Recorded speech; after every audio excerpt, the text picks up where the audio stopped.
Josh Brown, the gaming industry is an extremely hard place to make a living. And as we are recording this, it is very much in tribute, very much in celebration of various studios that have recently been shut down, including Tango Gameworks, Arkane Austin, Alpha Dog Games, and Roundhouse Games. However, that is very much not the entire list of veteran or well-known studios, championable studios that have been shut down over the years. So we thought, why not round up some of the best games, kind of all time, that came from studios that were then sadly shut down anyway.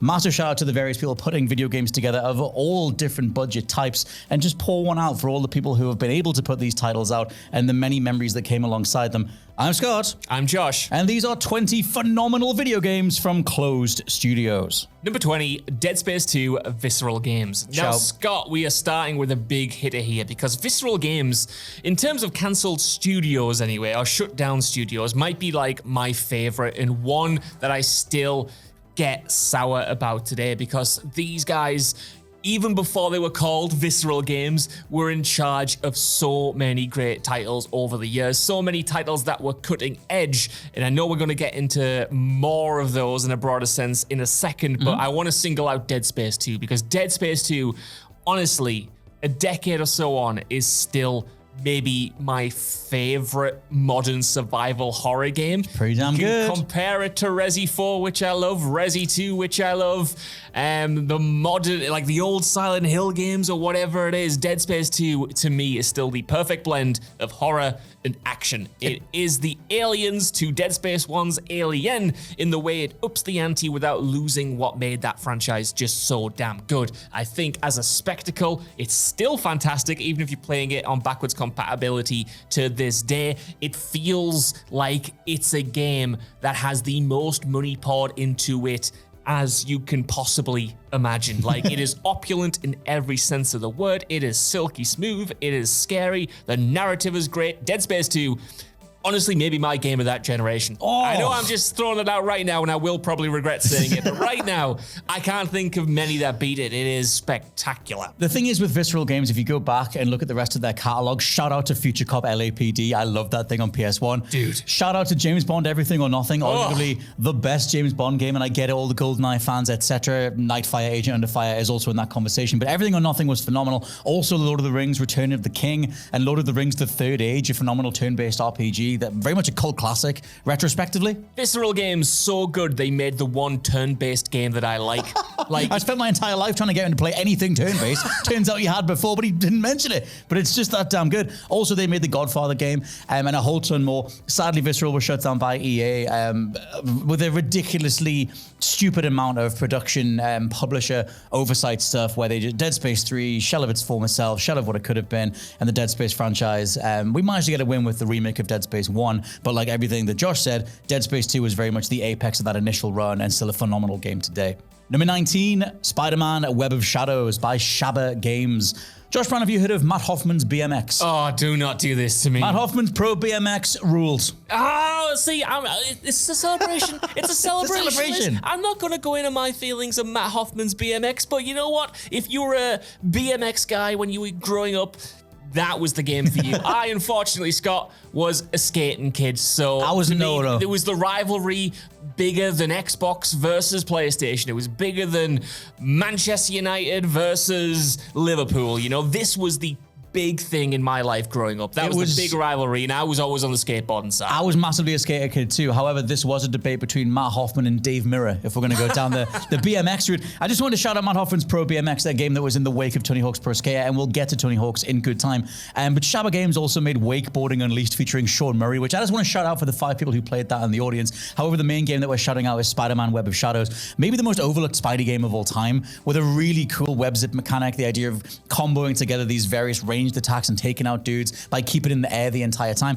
I played tons of Spider-Man Web of Shadows in a way that I also did Spider-Man 2, the original Spidey 2 on PS2. I feel like a lot of people talk about just spending time in an open world as Spider-Man, and obviously these days you would just play a modern Insomniac Spidey, but I always thought that Web of Shadows was that game. The physics felt incredible, especially when you're jumping off something like the Empire State Building. It maintained the momentum and you could swing through as fast as possible. I love this game. I love doing lists like this, Scott, because sometimes I just realized how wrong I am. For the longest time, I thought that Treyarch developed this game, and they were involved, they did help, but I hadn't realized that the main developer was a studio that is now shut down.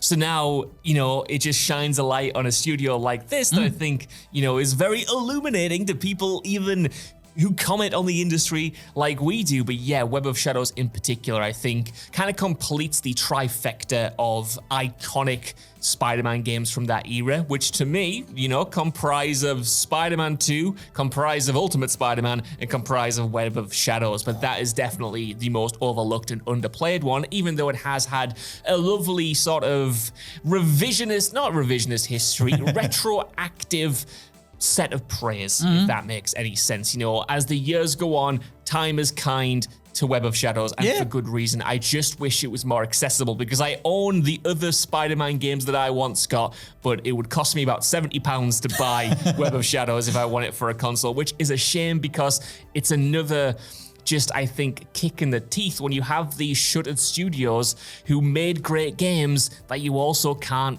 really buy. Yeah. I mean, something like Web of Shadows as well. Shout out to the mechanics. Like, you could just click the right stick to switch between different suits, extend the combo. Just some cool gameplay ideas. Even doing full combat encounters on the sides of buildings. Just, this game was sweet. There's a reason that it's rare as hell. Like Josh said, it's extremely overpriced in the secondhand market, thirdhand market these days. But it was cool for the time. Also got Wolverine in. Yes, which you can take. Wolverine can be torn in half. Number 18, The Simpsons Hit and Run Radical Entertainment. Scott, do we even need to talk about how good Simpsons Hit and Run is? This, to many people, is one of the most iconic video games of all time. It is literally just a GTA clone in the world of The Simpsons, but I mean, that sounds good to me. That was what we needed at the time. That's all we needed at the time, and it's kind of all we need today. I think this is still one of those titles that people just pine over when it comes to games they want remastered, because it is still an excellent title that is a love letter to The Simpsons, but also is a very fun game in and of itself, whether you're playing as any of the characters, which are all very fun, or visiting landmarks from across Springfield. I don't think Simpsons material gets better than this, and I think you could argue that PlayStation 2 material doesn't get better than this either. It's that damn good, and that's just the tip of the iceberg of what this studio developed. That's the thing, Radical Entertainment, I love them for Prototype and also Hulk Ultimate Destruction, and also Scarface, The World Is Yours. So good. One of the only games with a dedicated swear button. Yeah. Why are there not more push buttons to swear at NPC games? But yeah, them as a studio, phenomenal. Also, goddamn, I need to shout out Jackie Chan Stuntmaster. Never played that one. One of the best games of all time. I love Jackie Chan Stuntmaster, and there'll be like 7 people who'll know what that game is, but I thought that game was adorable. Its cutscenes are really cool. Jackie voices himself in the game.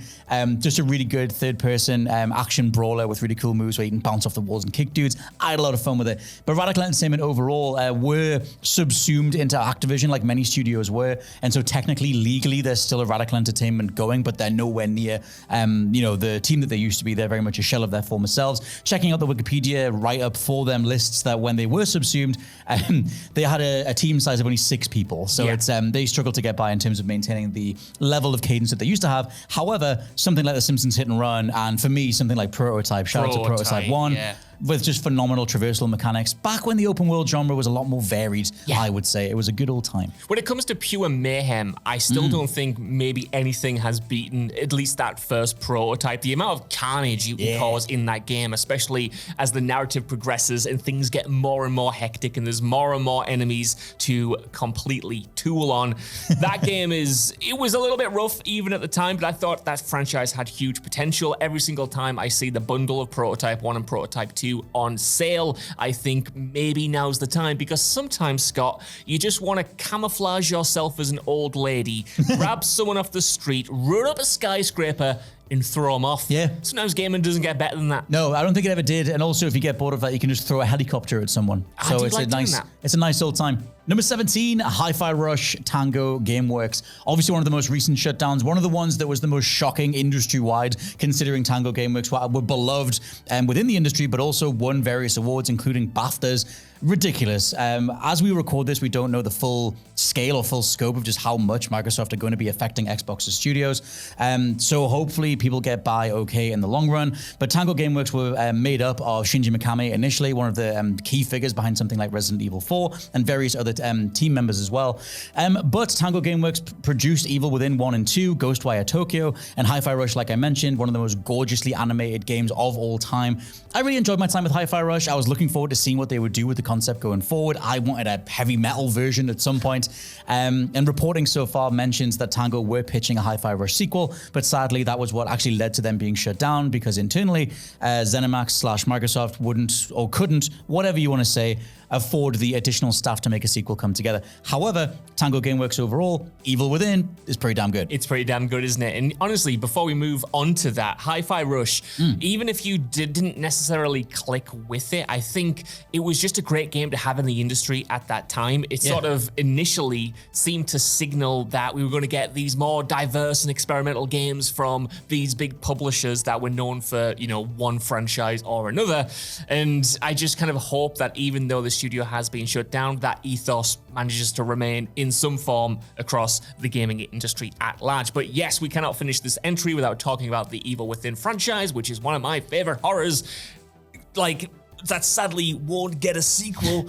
And we've kept the candle burning for years on Evil Within. Exactly. The Evil Within 2 especially should never be not talked about when we talk about survival horror games and innovation in the survival horror genre, because by taking a semi-open world game structure and complementing those segments with the more straightforward narrative-driven scares of a horror game, I think you just got something very, very special. To me, it's such a huge step up from the Evil Within 1, a game that I really enjoy, but definitely has a lot of drawbacks.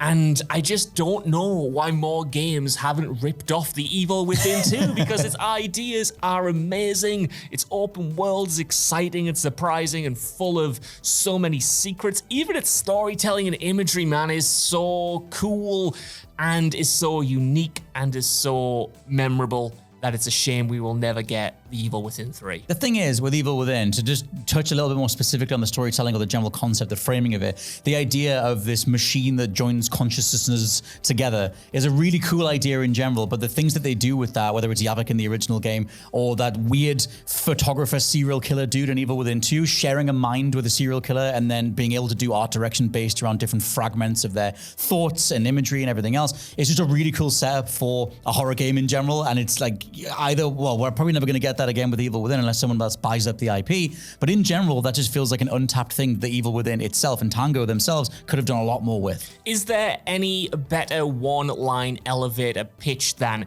"you are in the mind of a serial killer"? I mean, it has limitless possibilities, and Tango were just really getting to grips with the potential of that premise, I thought, with the second game especially, and you saw hints of it in the first, and yeah, man, like someone has to pick that up surely, because what a cool concept. Also, main dude's name is Sebastian Castellanos, which is by far the best main protagonist name ever. Hard agree.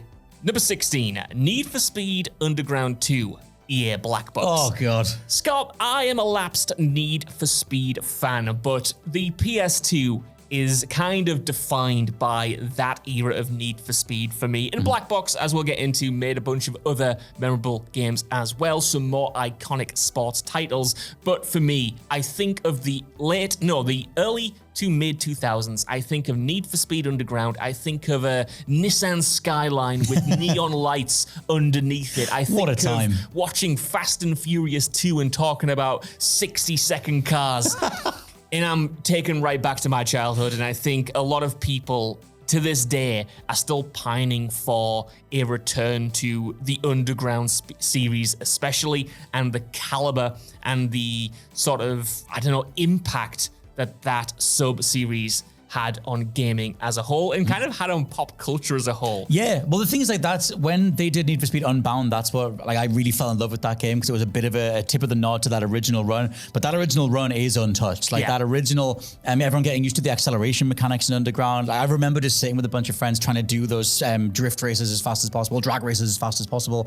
But EA Black Box also brought us the Skate series, and shout out to Skate 2. As much as I love Skate 3, obviously there's way more moves in that thing. I just thought they nailed the kind of like the goofy side of skating in Skate 2 a lot more with the Hall of Meat, where you're just trying to brutalize your dude as much as possible. But EA Black Box, that specific era in time, like you said, they had so many hits over and over again, and they had an industry that would support them as well. Like people were able to turn this caliber of game out every sort of year or couple of years, and Need for Speed used to mean a hell of a lot more. Like shout out to the Hot Pursuit series as well, like that are not necessarily the original one because I was on PS1, but the Hot Pursuit games that were on PlayStation 2 were some of my favorites. Shout out to the 360 cam that was in the particular game, I think in 2002. Overall, there was a time when EA did blessed things, yes, and it was a damn good thing to see. Number 15, Fable Lionhead.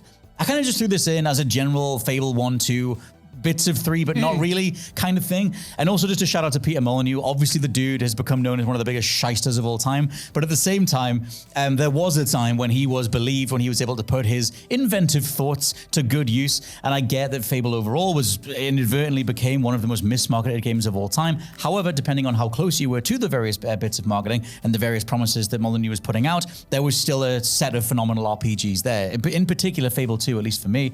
And in regards to Molyneux as well, it is kind of tragically hilarious that both of his studios have shut down, whether it's Lionhead or Bullfrog Productions, which is another team that I grew up loving, whether that was Theme Hospital or Theme Park.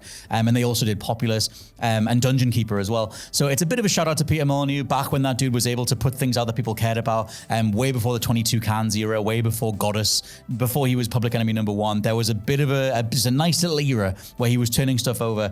And I recommend people go and look up the history of Peter Molyneux, the fact that he blagged his way into the industry by answering the wrong phone and then pretending he was a game dev is just a hilarious story. However, back to Fable, used to be a tip of the spear for Xbox. Even as we're recording this, there's mention that there's going to be new Fable stuff on the series systems. I loved Fable 1 and 2, and I love the whole fairy tale style world that they did for Fable 2, where it's just a one-button combat system, really fun tone. Obviously, there's all the chicken chaser meme stuff, but I had a lot of fun with Fable 1 and 2, and I recommend them as just introductory RPGs to a much bigger genre. You know, Fable was never the RPG series for me, but I always loved that it existed. I always loved that it gave Xbox something unique and special. And quite frankly, I just loved that Lionhead was around, you know, the very, very over the top, you might argue, British human, British sensibilities that you can find in those Fable games. You know, I have a soft spot for them. Even if I didn't love them, I like that they were around doing their thing, and it was such a shame when they were eventually shut down by Microsoft. Number 14, Prey, Arkane Austin. Scott, you know how we will never stop talking about The Evil Within 2? Well, I will never stop talking about Prey. And it's not much of a silver lining, but it was bittersweet and nice when Microsoft announced these layoffs that people were championing these games. And Prey was the one that kept being brought up as one of the most underrated and overlooked immersive sims of the last decade, and I can only agree with those people. Ever since this game dropped from day one, I was in love with it. I just think the idea of being trapped on a space station overrun with aliens and beasties, and you have to navigate it using your brain and the tools at your disposal, including a glue gun, which can solidify in any surface, and you can make a bridge, you can make a ladder, you have full agency, or at least it seems like, over how you traverse the environment. It is such an inventive game. You know, you've got your classic ways to get around an immersive sim. You can do some hacking, you can do some sneaking, you can do some jumping to get to far off areas, but you can also turn yourself into a pen and roll under a door to get through it if it's locked. You can do really fun, inventive stuff that Arkane as a whole is known for. And while it might not have been the Prey that everyone wanted following the cancellation of Prey 2, I just would recommend it to anyone. It is full of surprises. It's so smartly written, and as a whole, it's just so intricately designed. I actually can't believe that it exists at all, and I definitely recommend, if this has sounded interesting to you, to watch the Danny O'Dwyer no-clip documentary on it, which shines a light on just how much of a miracle special this game actually was. Yeah, man. Also for Arkane Austin, it's worth shouting out that they co-developed Dishonored, which is that's my personal favorite Arkane game. Prey, I think, needs a shout out for one of the best intros of all time. Like, it's so weird when you go back to, I think it's 2017 for that game. It was kind of entirely overshadowed by the fact that it wasn't a sequel to the original Prey on 360, and it just never really stood a chance. Like, yeah, there was the glue gun, there was all these really cool gameplay forward ideas. I love all the mimic stuff that the enemies can just be a chair in the room with you, and you need to go and find a way of finding which enemy is in the room with you, which is double the same sentence, but you know what I mean. I like that idea a lot, especially when it comes to just rooting that stuff out. And then the general presentation was just so awesome. I think the story is really cool, especially the twists towards the end. It's just worth shouting that out as a full package, especially in retrospect. Like, there are so many titles now that will charge you for extra story packs or whatever it is. Prey is a full package, and it never got its due. Number 13, OlliOlli World, Roll 7. I effing love this game, Josh Brown. We're far enough into the video that I can almost swear. So I'm going to say effing and hope that YouTube's AI overlords don't find this and demonetize the whole thing. Roll 7 were a set of gods. OlliOlli World, shout out to OlliOlli World's soundtrack in particular, the best soundtrack since Hotline Miami, just one of the best combinations of really cool lo-fi, low synth beats with some of the most chill skating that you could get, great character creator, awesome trick system. Obviously, they're building on 2 previous OlliOlli games. I just love this studio. Also, shout out to Roller, which was literally Tony Hawk's with machine guns. And that game, did kind of get in its own way sometimes. Some of the later levels were a little bit too anarchic for their own good, where you're just getting knocked out of trick chains and things like that. But the idea is so good. And all these games look absolutely gorgeous as well. Just really cool cel-shaded aesthetics. I just loved what Roll 7 brought to the world, to the studio, to the industry. And they were also an award-winning team as well. So overall, it was OlliOlli World that I played so much across the pandemic. It was just a beautiful game, and I still listen to that soundtrack all the time. And like I said, it's just a shame that they're gone. The OlliOlli franchise, Scott, as you know, passed me by, and now I'm kicking myself for not jumping in. But before we move on, I guess I can only tip my hat to the impact this game had on our working relationship, because just after the pandemic, the amount of times that soundtrack was played in the office when it was just me and you. Yep. I have fond memories of a not very fun time, Scott Tailford, and it's partly because of that game existing at all. You go on Spotify, go on your audio platform of choice, and just search OlliOlli World. It's immaculate. Number 12, The Walking Dead Telltale. Bosh. Now, Scott, as we know, Telltale does still technically exist. They came back. They came back, but it's mostly an entirely different studio. It's one of those cases where it's kind of just Telltale in name only. And while they are following on from some franchises like The Wolf Among Us, it's a very different beast. I think this technically counts. And we can't talk about Telltale without talking about The Walking Dead, and specifically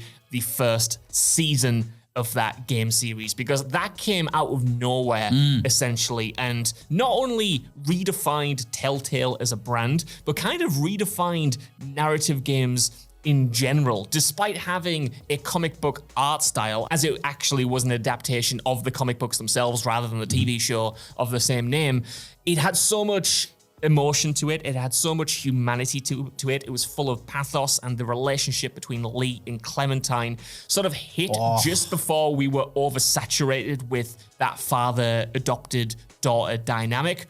And it was one of, I think, the most serious games I had ever played at that time. Yeah, man. That took everything really seriously, was dark, and managed to update the kind of adventure genre in general. No longer were you just pointing and clicking. You were doing that. You were solving puzzles, but you were making decisions. It took that RPG template that arguably Mass Effect really popularized with the conversation wheel, and for me, took it to the next level by even small innovations like informing you that characters will remember certain actions and certain responses that you made, and that will redefine your relationship with them later down the line. The sense of tension that you got from just choosing dialogue options, to me, I think that changed gaming dialogue options. I really do. I think it made them as much of a mechanic as bashing zombies in the brain. I was going to say, because the whole thing with Telltale felt like this revitalization of the point-and-click genre, which in itself had kind of gone under just by being a bit too nebulous, like some titles that would just get lost in terms of what you were supposed to be doing to get through a level. But then this was like the only time that episodic releases worked as well, where we were getting excited for cliffhangers, getting excited for what was going to happen the next week. And I think for Telltale, obviously bought so many different projects and everything over the years, and ultimately, eventually, they didn't sell as much as the original season of The Walking Dead. However, I do want to shout out Batman. I think season 1 of that is absolutely stellar. I think just the idea of playing as both Bruce Wayne and then Batman as well, and then interacting with the same characters as both characters and getting to change the way that you talk to people. That's just a really cool idea that no Batman game's ever done. The duality of being Bruce and then Batman, both voiced by Troy Baker in this game. I also like Game of Thrones as well. I thought they did a really cool, like, controversial twist at the end of the first episode, but it worked for me, especially back when Game of Thrones was rolling out. I do want to mention, though, in regards to Telltale and The Walking Dead back in 2012, that whole chunk of time, the early 2010s, was so instrumental to video games being recognized as art. Like, you had video games themselves being inducted into the Museum of Modern Art in New York, and you had all the conversations from Roger Ebert and everything else about, the indie space was booming. There were so many new gameplay ideas back then, and the idea that a game could really make you feel and really make you take part in a story, not that it hadn't been done before, it was just done to a whole new level, and something like Walking Dead encapsulated that. There's a reason season 1 is iconic, because every single beat of that story is just so well done. Absolutely. I can only echo what you said there, and I'm so pleased you brought up some of the other games as well, because while rightly so, Telltale will always be remembered and now be defined by that first season of The Walking Dead, I still really enjoy the other seasons that they've produced. I think that story of Clementine through the games is still really good, and they're definitely worth playing if you like that first one. Batman, I can fully back you on that, Scott. I loved their first season of that sub-franchise, and yeah, I even have a soft spot for Game of Thrones. I didn't like that at all when it first dropped, and I was with people who were giving it 6 out of 10s, but the further I get away from it, the more fond I am of that experiment. I just think that, yes, they took on way too many projects, bit off more than they could chew, but even after that first season of The Walking Dead, there is so much good stuff in their back catalogue. Wolf Among Us as well. Number 11, Saints Row Volition. I love Saints Row, Josh. Yeah, you do. I love Saints Row 3 the most. I want people to shout out their favorite Saints Row games down in the comments below. I totally get the trajectory of Saints Row. Was a lot of ups and downs. A lot of people prefer just the straight, more realistic GTA-adjacent original Saints Row. Then some people like a bit more wacky Saints 2. And then Saints 3 was a bit too much for people. I love Saints 3's tone. I love the mission design. I think that game absolutely goes. It's so well written. Volition as a dev, though, also gave us Red Faction. They also gave us the Punisher game, which was a childhood favorite of mine. But if we're talking about Saints Row, like, you talk about the various franchises over the years that could hold a candle to GTA, even if we're talking reputationally, conversationally, in terms of franchises that are in that conversation, I feel like Saints Row was one of the only ones that was up there. People would mention GTA and mention Saints Row, and across the 2000s, both of them managed to do pretty well next to each other. Absolutely. I think Saints Row as a franchise is pretty much the king of reinvention, of constantly upping the ante, doing things a little differently, finding new ways to kind of break through and be memorable. And I think at this point, some of those cast members are just as iconic and as well remembered as some Grand Theft Auto protagonists at this point. But it's the other work that I really loved a little bit more. You mentioned Red Faction there. That was a huge franchise for me growing up. Same. And you also mentioned one more that I popped at, The Punisher. Yeah. What a licensed game. A ridiculously violent title. I think that made me realize that superheroes, when I was younger, didn't have to just be PG, and I don't think it's really a great idea for all superheroes to be R-rated or anything like that, but I hadn't played anything that was comic booky and also incredibly violent before then, I don't think. Putting someone's head in a vice? Hell yeah, as long as it's only digitally. Shout out to the PC mod that would let you move the camera to see what was really going on. There was a whole parents scaring tabloid scare thing around the Punisher back in the day, and in the end they made the game black and white to get away from it, but if you had the original demo on PC, you could mod the hell out of it. There was a whole period, wasn't there, around then when every sort of mature, gritty game, its innovation was, what if we tortured people in this game? What if we made that a mini game and you had to interrogate people? Wouldn't that be cool? And that, surprisingly, went away when graphics got more realistic. No, totally. Like, yeah, there was a whole, across the 2000s, especially with shows like 24, like there was a whole thing where torture was like the cool thing the good guy did. And we got through it. We got through it, but there was a time where it was everywhere. But yeah, shout out to Volition, shout out to Saints Row. Number 10, Tony Hawk's Pro Skater 1 and 2 remake, Vicarious Visions. Scott, it was real bad news the day that it was announced that Vicarious Visions were going to be merged with Blizzard for me, because honestly, this may be controversial, but they are the best remake/remaster house I think we have had. I know Blue Point are amazing. They have done excellent work.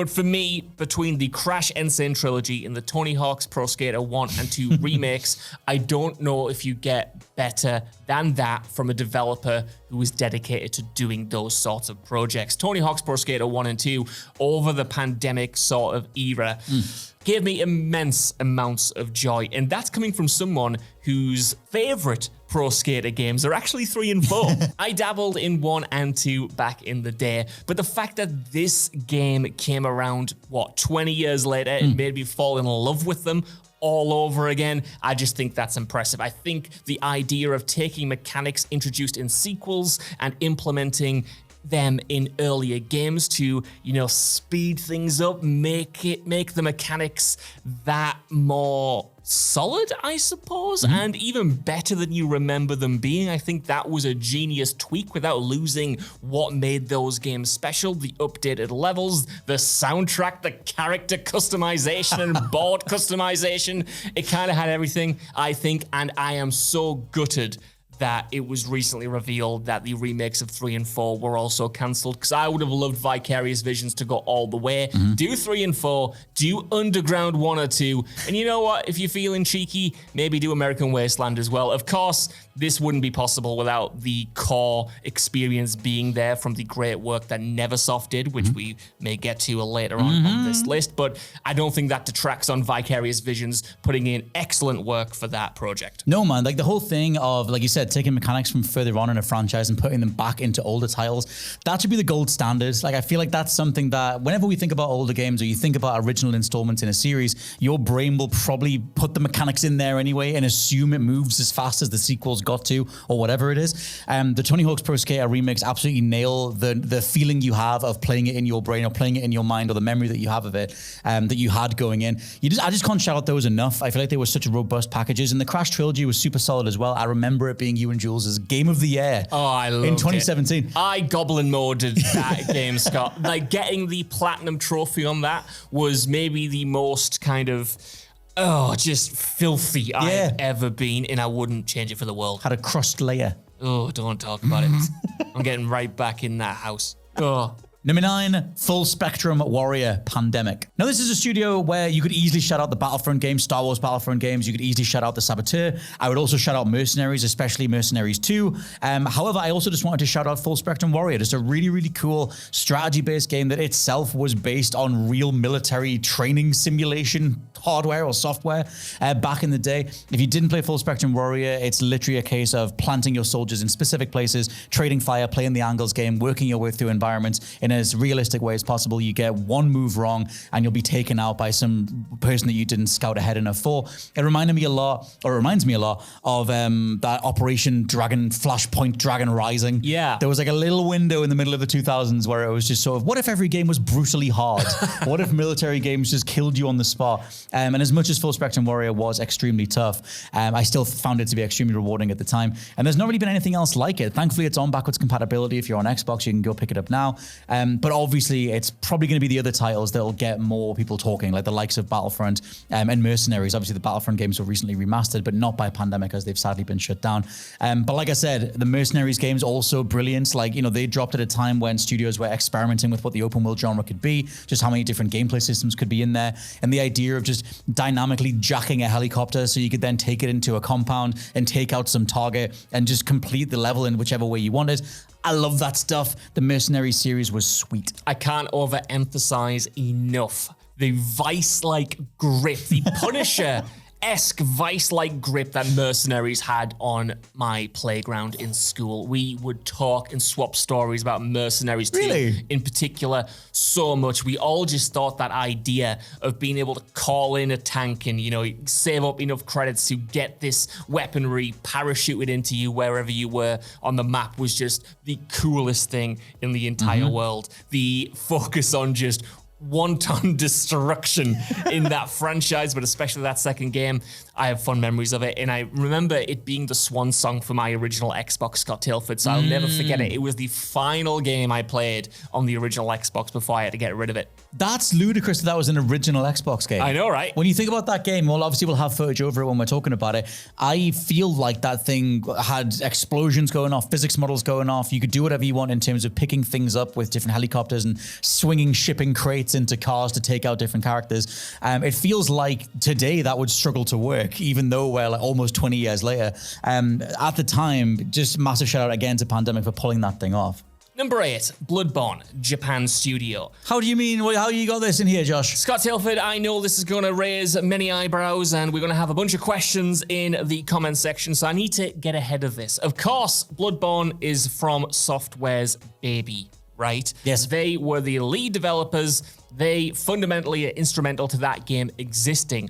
However, we cannot overlook the contributions from Sony's Japan studio on Bloodborne and Demon Souls as well, because it was Japan studio who proposed the idea of a collaboration and a PS4 exclusive, and without that, who knows, we might never have gotten Bloodborne at all. They helped co-develop the game, so a lot of the resources come from that studio. So while they weren't the spearhead of the project, while they weren't, implementing the ideas for the setting of the narrative, I think their contributions shouldn't be overlooked. No. And Japan Studio was really good for that across the board. Like I said, they also helped get Demon Souls over the line. They were instrumental in a bunch of great ideas being allowed to be made at all. And as you know, Bloodborne, it may be my favorite Souls game. It's certainly my favorite Souls setting.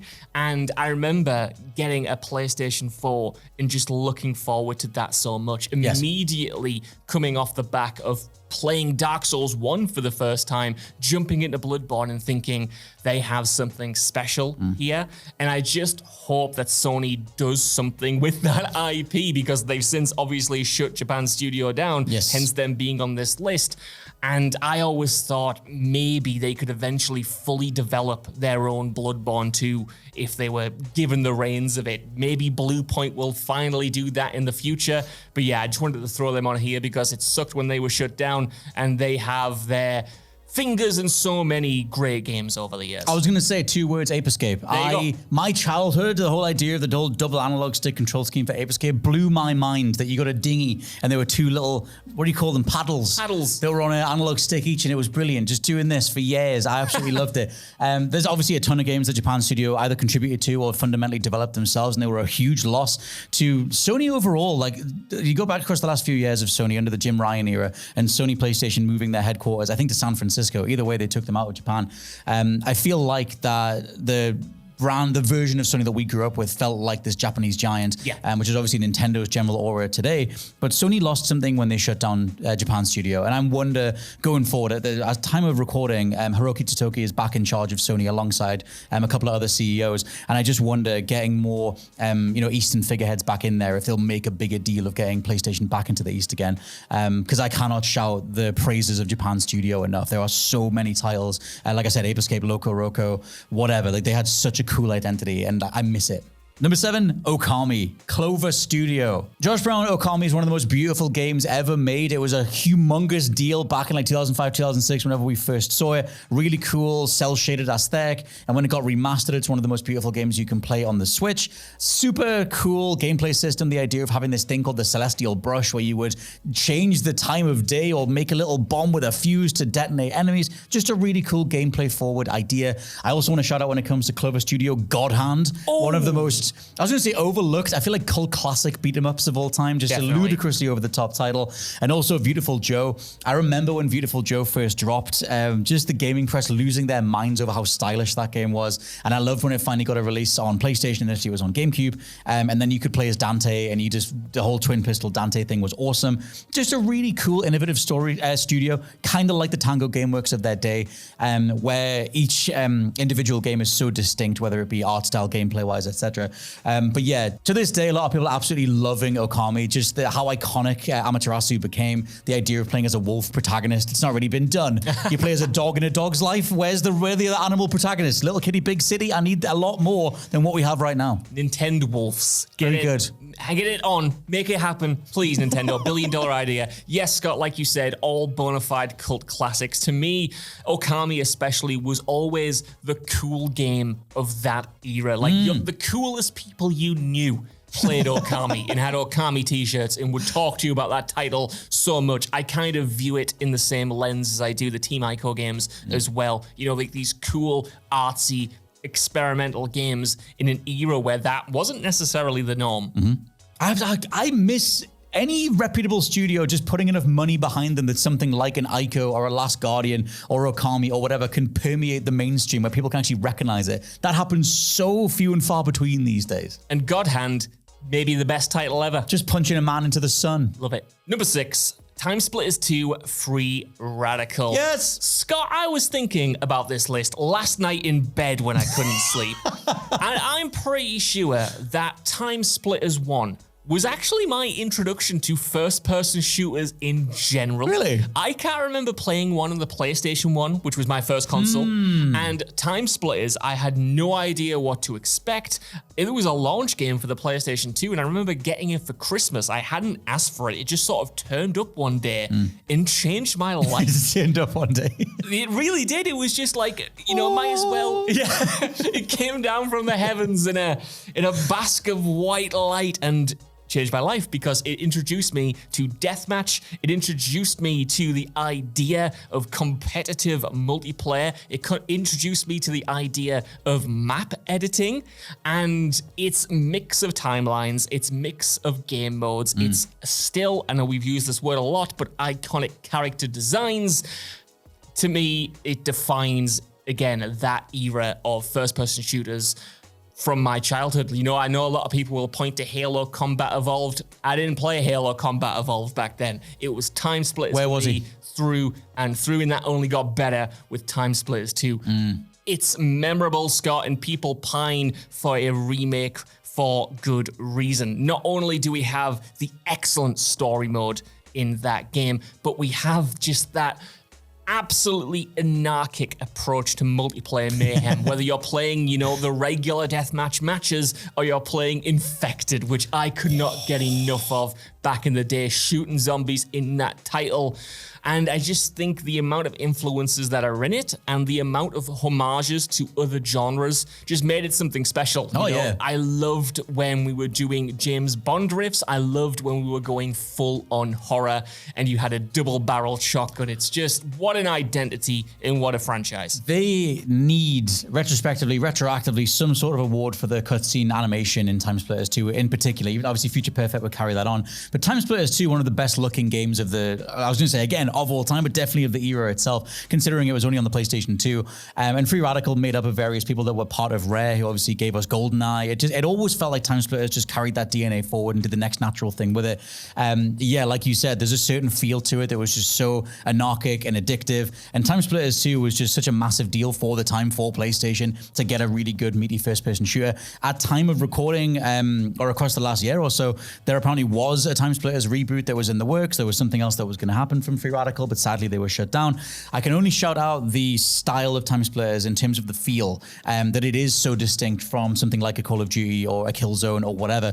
There's something to the way that these games move and the way that you do specific targeting, where you're zooming into the frame, popping off a headshot, moving again. There's something to that feel that no one else does, no one else has done since then, and maybe no one else will ever do. But at the same time, TimeSplitters 2 in particular is just an absolute gem. And thankfully, it actually is on Xbox backwards compatibility for the sake of people who have access to that system. Let's play it tonight. Okay. Number 5, 24 the game. Sony Cambridge Studio / Guerrilla Cambridge. There are many titles that we could have said for this studio, including the Medieval games, Medieval 1 and 2, including Primal on PS2, which I'd be curious if people remember Primal, and also Killzone Mercenary on PS Vita. Shout outs to all those games. However, 24 the game was something special. Sorry, I just want to jump in because Primal, never played it, but I always thought its cover art was so sick. Yeah. I used to see it in game shops thinking, one day. If you grew up around the time when the likes of Alias and Dark Angel were doing the rounds, then Primal was right there. Primal was a very nice time. Well, tell me about 24 the game, Yes. Scott, because this one tragically went way over my head, and I did not play it, though I did play Lost the video game, which we aren't talking about today, Lost Via Domus. That was the first 100%, the 100% achievement thing that I ever got. The 24 game, it's a bit of a joke answer here, because I get it. It wasn't very critically acclaimed. I absolutely get it. It's not the most polished thing in the world. I just like the amount of different gameplay ideas it's going for, and how much it encapsulated the energy of the show. Like, at the time, 24 was one of the most well-received, critically acclaimed TV shows on the air. And season by season, it only got more and more intense. And I love that they got the entire writing team and the cast and everyone involved to make the game and set something. I think it's set between seasons 2 and 3. It just plugged in really well, and it felt like you were playing the show. And they do the split feed thing, so you can see what's going on in some of the location whilst you're still playing down in the corner. Just cool gameplay ideas, presentation ideas that weren't really copied, going forward, because they were so associated with 24. But yeah, you play as a whole variety of characters, obviously including Jack Bauer. I just liked their ability to nail the scope of what a 24 game should feel like. Nice. And we hardly ever get TV tie-in games. They're just not really a thing anymore, mainly because it takes far too long to turn them around today, and a TV show is long finished, years finished, before a video game is. However, there was a beautiful time as we were growing up across the 2000s and earlier, where you would get something that would tie in with the show you were watching week to week, and at least I thought 24 the game did that pretty well. I want to shout out Medieval before we move on, because that was one of the first video games I ever played on the original PlayStation, and honestly, it scared me. I was very frightened of the entire aesthetic. Sedan Fortescue. What a dude. Very silly now in hindsight, now that I'm well older, but when you have not experienced anything like that in a digital form, terrifying. But I always remember one of the scenes that made me fall in love with video games was when he pulls out his own arm and uses it as a weapon. I thought that, as a kid, I had not seen anything like it. Right. It blew my mind. I thought, this is video games. This is what I'm here for. This is going to change my life. In 28 years' time, I'm going to be on a podcast talking about this, and I'm going to remember it forever. And you know what? I did. Yeah. Medieval 2, playing as a hand plugged into a head, running around. Games doesn't get better. Number 4, Firewall 0 Hour, First Contact Entertainment. Scott, it took so much restraint to not fill this list with VR titles, because unfortunately, VR studios, especially recently, have taken the brunt of either closures or layoffs as people and publishers seem to move away from the VR experiment. And First Contact in particular, I'm not gonna lie, they made a lot of mistakes with their games, especially when it came to long-term support, whether how much of that is on them and how much of that is just because those games didn't sell as well as they needed to justify that support, I don't know. But none of that will take away from my first experience with Firewall 0 Hour, because you know when you sometimes have dream games in your imagination that you just hope will eventually be made? Firewall 0 Hour was mine because it's essentially a Rainbow Six-like online first-person shooter in VR. And while, as we all know, the PlayStation VR 1 wasn't the most, let's say, impressive or advanced piece of VR kit out there. I mean, you use the Move controllers from the PlayStation 3 era to move around. It was still incredibly exciting to be literally in a death match, and it's your body kind of like taking cover on the line. Yeah, whether you were blind firing around a corner or cooking a grenade in your own hand while you threw it down a corridor and hope it got one of the enemies, there was just an intensity to that gameplay loop that would admittedly be properly realized in other games like Pavlov later on. But for my first taste, I'll never forget that. I'll never forget literally being in my house, my tiny apartment, as if I was crouching around a battlefield and shooting over cover and making mechanics like blind firing that I'd never really enjoyed previously just finally click with me, because it makes a lot more sense when you literally have to hide your body yourself and you're pointing the gun over your head and just hoping you hit something, and when you do, it feels amazing. Obviously, because it's such a sort of Rainbow Six-like, the risks are incredibly high, health is incredibly low, respawns are very limited. So it also encouraged you to, coordinate with your teammates and talk over mic. And that was something I hadn't really engaged with at all. And that encouraged me to, just feel like I was in the moment. It was like the best game of paintball I have ever had. I was just gonna say, it reminds me when we played paintball, where you're trying to hide yourself, getting a shot in the kidneys, trying to retaliate in some form. I do think if the promise of VR is absolute full immersion, this was one of the best experiences that I've ever seen in terms of gameplay footage. And every time you describe it, I'm like, that's what VR should be sold on. And the idea of just stepping into literally another reality where you do have that feeling of I need to protect my entire body and not just I'm two floating hands. This always seemed like one of the most proficiently pulled off realizations of a vision when it came to just saying, like, you can say the idea of what if Call of Duty was in VR, but then it is more down the line of like a Rainbow Six and just making it super tactile and super responsive. Just a really cool idea, to be honest. Number 3, Psi-Ops, the Mindgate Conspiracy, Midway Games. I know Midway Games gave us Mortal Kombat. I know that they made an absolute ton of stuff. I get it, NBA Jam. I love it as much as the next person. But Psi-Ops, the Mindgate Conspiracy is one of my favorite games of all time. And it's one of the coolest physics sandboxes of all time. Just the idea of weaponizing an entire level where you're going up against all these goons. And they're just arbitrary goons, machine gun wielding soldier goons. And you can just pick up a chair or throw them through a window or whatever. It was just, what if you played as a super soldier with various telekinetic powers and you suck their brains out at one point, you can immolate them, you can just throw them around. I had so much fun with this game and no one's ever done anything like it since. It was a phenomenal excuse to just have so much fun with the Havoc physics engine, and I don't know why anyone else hasn't done a telekinetic third-person shooter since. A lot of people might argue that Spec Ops The Line is the quintessential What Culture Gaming list pick. I would say you're on the right tracks, but actually Psi-Ops is, because the amount that we shout that game out for the exact reasons that you just mentioned, the amount we talk about it in the office, the amount of real estate it has in our minds is crazy. And it's because it is so memorable, especially for the time, and that sort of approach to physics-based combat and mechanics, the inventiveness of the powers and abilities that you have, is not to mention, like you said, the implementation of those in the actual sandbox and the levels. Magnificent stuff. It just plays so well as well. Like you can do it, the whole thing where you're shooting some dude and you can just target something behind him and pull it towards him. So the guy just gets blindsided by some random bit of debris that's behind him. I just love that stuff. I love anything that encourages you to play in the environment itself. And when you realize in the game that you can just pick up a crate and then climb on it and then telekinetically float yourself across the level, it's brilliant. It's so forward thinking. And it was like 19 years ago. Some might say it was Breath of the Wild and Tears of the Kingdom before those games existed. We will say that right now in the comment. I'm not saying Scott's saying that. I'm saying it. Number 2, The Getaway, PlayStation London Studio. Now I'm jumping back in here because we're going to end on a really cool one for Josh on number 1. However, The Getaway was cool enough as it is. I just want to say that the likes of The Getaway could have been Sony's own first-party GTA-style franchise. And we had a bit of that in terms of the conversation around The Getaway back for the original and then Black Monday for the sequel. But they just didn't really stick with it. There was always a rumor there was going to be a Getaway 3. Various leaks and rumors mentioned gameplay details that might have been in there. The idea that you'd be able to run inside any part of London and just, go to like a fast food joint and hide from the police by eating a hamburger. I'll always remember reading that in a magazine, and it was never true. But I love the idea of The Getaway, this entirely London-based GTA or open world sandbox game.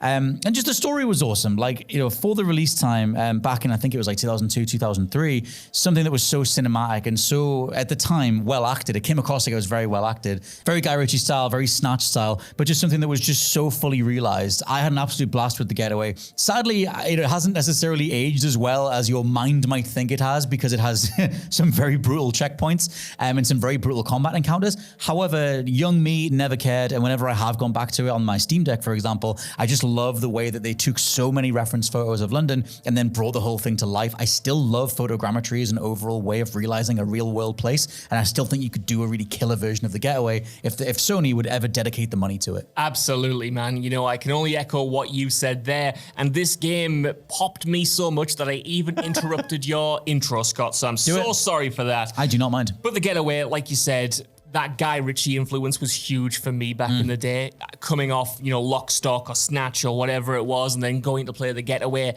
as a British kid was just a dream come true. And like you said, I feel like it's an untapped IP. I do feel like you could revive it in a really interesting way today, especially in a world where GTA is kind of uncontested and they don't need to fully try to match the scale of a Grand Theft Auto, but a first-party crime open world PlayStation game, I just feel like that's a little bit different from what else they're producing right now. Well, the thing is as well, the Getaway IP has been brought up every now and then. Like it turned up in the VR World demo that you get with the original PlayStation VR. Well, it was like a Getaway style thing where it was like a heist. You were trying to get away in a van. Felt a lot like it could have been a Getaway level if they were ever going to do a new one. And then something like Blood and Truth. I know that's not in the Getaway universe or anything, but that is also by London studio. It just feels like there's like a potential there that is untapped. The idea of doing these localized London-based crime capers, and it just feels like the most open goal possible. But Sony, at least in their previous state until now, never seemed that interested in doubling down on it. But the Getaway itself, at the time, was mind-blowing because it literally looked like real life, mainly because of the technique of just applying photos to the geometry to make those levels work. But I just think it's a really, really cool game. Give us your best Cockney accent. All right then. Oh, me apples and pears. Oh, I've gone down the governor, and then he's gone to he's in the market. Come on, West Ham. 1,000 people have unsubscribed. I've had enough of this. Enough of you. These Yanks. You stinky northerners. Number 1, Spider-Man, PlayStation 1, Neversoft. Yeah. Scott, you know, there are so many games that we could have chosen that are associated with Neversoft. We mentioned the Tony Hawk's games earlier, but Spider-Man 1 on the PlayStation 1, arguably still the best Spider-Man game that's ever been produced. I adore it. And it's not just nostalgia talking. I have been back to it, unlike some of the games on this list, since I was a kid, and I replay it semi-regularly because it is so, even though it came out in 2000, to me, it's peak 90s Spider-Man. Yes. And I had actually forgotten until I replayed it that Venom is a big goof. He's so good. In this game, he's dropping catchphrases. He's saying dude a lot, which it might He not wants be to everyone's. surf the web. He wants to surf the web. Might not be everyone's cup of tea, but this game, for me, as a Spider-Man brawler, with a little bit of freedom in the way that you can web swing to buildings in this fake open area where you can't even see the floor because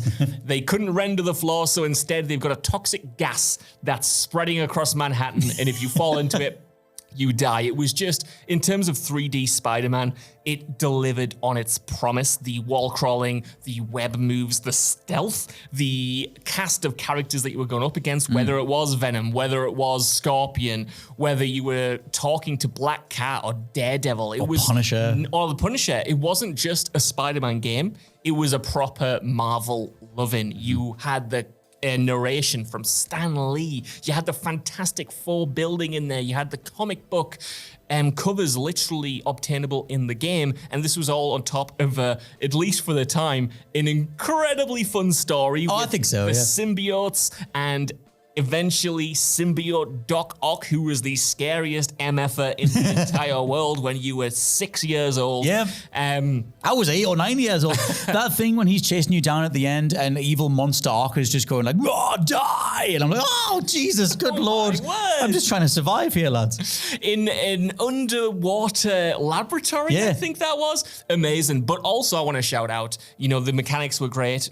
So good, in fact, that they continued to adapt them right up until Spider-Man, the movie, the game. You were still doing the same moves in that game because they were just so satisfying. But for me, a big pro of the game was just how many unlockable costumes were in it. Oh, totally. I was introduced to areas of the Spider-Man mythos I had no idea about, and being able to, in the second game, I think it was, change the abilities tied to those costumes and kind of create your own custom costume, I always thought was so cool. The fact that the symbiote suit had unlimited webbing, amazing. The fact that you could go invisible, it was just, like I said, a love letter to Marvel, a love letter to Spider-Man. It made me so interested in the runs that those costumes were tied to. I wanted to go and see what Spider-Man 2099 was all about. I wanted to see Ben Reilly in the Clone Saga. Get him with a bag head. You can get a bag-headed Spider-Man if you really wanted to. Yeah, this is one of my favorite games of all time. Obviously, there was the time period that I played it when I was a kid. And like you said, the tone is just so spot on. I love this game's version of Venom. Kind of just set in motion a love in for Venom overall. But it is just, like you said, late 90s Spider-Man and just so easily playable. I replay this all the time. I have it on my Steam Deck. I would love it if it was available on modern systems. I'd love to 100% it trophies and all that kind of stuff. But it's just such a perfectly made game with so much charm and soul. And like you said, voiced over by Stan Lee, the late, great Stan Lee. So there you have it. Those are 20, honestly, phenomenal video games from Shuttered Studios for various reasons over the years. Shout out your own favorites down in the comments below. And again, shout out to the people who put these games together in the first place. It's never your fault that you get shut down, even though you put your heart and soul into these things. So like I said at the beginning, pour one out for the games that you love and keep loving them going forward.